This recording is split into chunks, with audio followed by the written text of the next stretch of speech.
ഒരു patient first വന്നു, നമ്മളവിടെ ഫസ്റ്റ് അവരോട് പ്രൊസീജിയർ ചെയ്യാൻ ഒരിക്കലും പറയില്ല.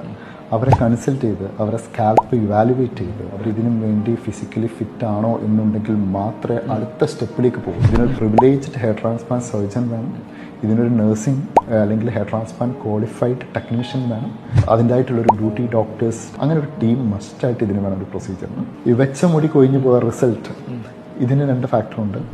എന്താണോ എടുത്ത് വെക്കുന്നത് അതിൻ്റെ ലൈഫ്, അതിൻ്റെ ക്വാളിറ്റി. ഈ ബാക്കിൽ നിന്ന് മുടി എടുത്ത് വെക്കുന്ന മുടി അതിൻ്റെ ഒരു സേഫ് ഡോണർ ഏരിയ ആണെന്നുണ്ടെങ്കിൽ ഓൾമോസ്റ്റ് ലൈഫ് ടൈം ഏതൊരു കസ്റ്റഡി ആയിട്ടുള്ള ഒരാൾക്കും ശ്രദ്ധിച്ചാൽ മതി, അതിൻ്റെ ലൈഫ് അത്രത്തോളം അതിനൊരു ലൈഫ് ഉള്ളതാണ്. ഇല്ലെങ്കിൽ അതിൽ തന്നെ ഒരുപാട് ക്വാളിറ്റി ഡിഫക്റ്റുകൾ വരാം ഏജ് വൈസ്. നിങ്ങളെ തൊലിയിൽ നിന്ന് മുടിയെടുത്ത് നിങ്ങളെ തൊലിയിൽ എവിടെ വേണമെങ്കിലും വെക്കാം, പക്ഷെ വെക്കുന്ന മുടിയുടെ ക്വാളിറ്റി ആൻഡ് ലൈഫ്. ചില ഫീമെയിൽസിന് ബ്രോഡ് നെറ്റി ഉണ്ടാവും, അവർക്കത് ഭയങ്കര ബുദ്ധിമുട്ടായിരിക്കും. അവരെന്നും ഇതിങ്ങനെ മാനേജ് ചെയ്ത് കൊണ്ടുപോയിക്കൊണ്ടിരിക്കുന്ന ആൾക്കാരായിരിക്കും. അവർക്ക് അവിടെ ട്രാൻസ്പ്ലാന്റ് ചെയ്യാം, ഗ്രേറ്റ്. ലോങ് ഹെയർ എടുത്ത് അങ്ങനെ പ്ലേസ് ചെയ്യാം, അതുകൊണ്ട് ഇവിടെ എവിടെയും ഡ്രിം ചെയ്യേണ്ട.